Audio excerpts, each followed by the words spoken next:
Assalamualaikum warahmatullahi wabarakatuh. Halo semuanya, perkenalkan nama saya Nurdia dengan NIM 24101027. Kali ini saya akan menjelaskan materi tentang membuat iklan, slogan, dan poster untuk memenuhi mata kuliah yang diampu oleh dosen Bu Julia Fitri NPD. Nah, kali ini kita akan membahas yang pertama adalah kita harus melihat bagaimana pengertiannya yang terlebih dahulu. Iklan, slogan, dan poster itu sama-sama merupakan alat komunikasi yang bersifat persuasif yang seperti mengajak, membujuk, atau memengaruhi pembaca dan pendengar. Definisi dan perbedaannya dilihat dari segi bentuk, tujuan, dan media. Nah, kita lihat dari segi bentuk. Kalau iklan, ia berbentuk teks, gambar, dan atau suara yang kompleks.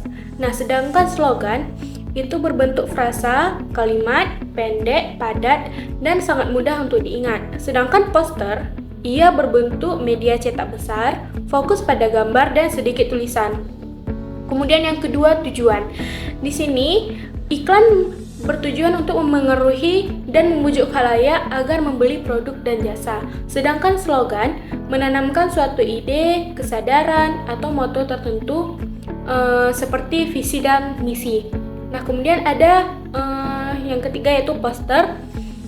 Ia bertujuan sebagai menyampaikan informasi, ajakan, atau pesan visual di tempat umum.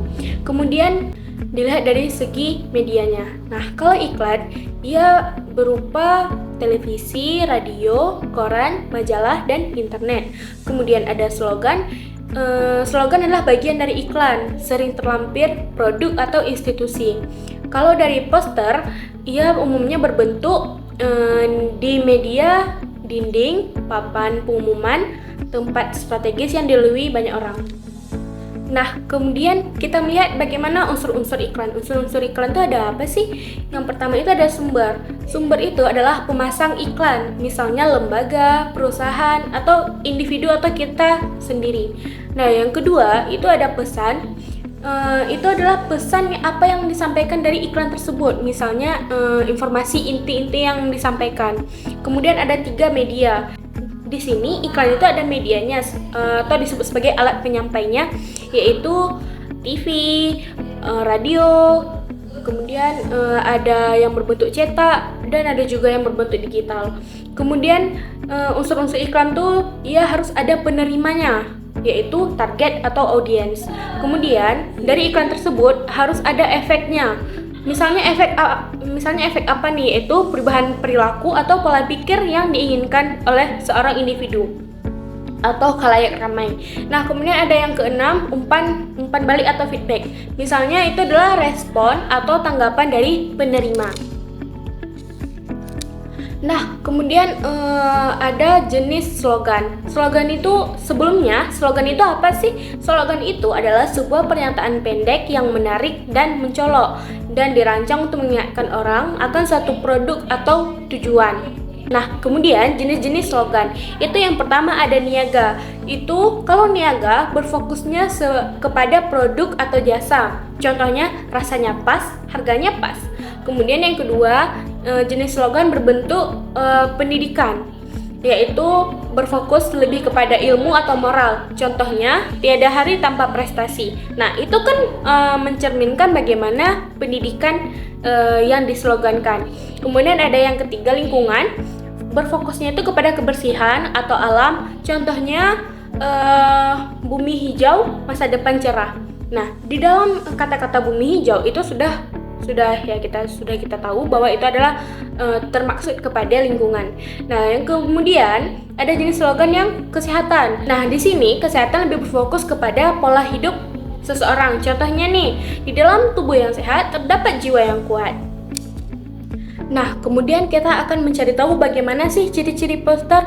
Poster itu adalah komunikasi visual. Nah, ciri-ciri poster itu yang pertama itu menggunakan bahasa yang singkat dan mudah dipahami. Yang kedua, kalimat persuasif. Kalimat persuasif itu apa? Kalimat persuasif itu adalah kalimat yang mengajak dan juga bisa sebagai imperatif, yaitu kalimat perintah. Kemudian yang ketiga itu ada visual yang kuat, di mana paduan gambar dan warna yang ada pada poster itu harus mencolok dan menarik perhatian.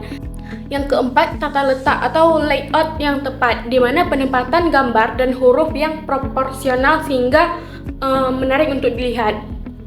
Kemudian yang kelima, poster itu sering dipasang di tempat yang ramai. Misalnya penempatannya itu yang strategis agar dilihat lebih banyak orang. Nah, kemudian kita melihat bagaimana ciri kebahasaan dari iklan, slogan, dan poster. Ciri-ciri kebahasaannya adalah yang tadi telah disebutkan, yaitu persuasif. Nah, di mana persuasif itu adalah bahasa yang bersifat ajakan atau bujukan agar khalayak mau mengikuti pesan. Contoh penerapannya itu adalah seperti, ayo bergabunglah sekarang. Nah, kemudian yang kedua, ciri-ciri kebahasaan dari iklan, slogan, dan poster itu adalah imperatif, kalimat perintah atau permintaan. Misalnya, dapatkan segera dan hindari rokok. Nah, itu termasuk ke dalam kalimat yang berperintah atau permintaan. Kemudian ada berima dan puitis.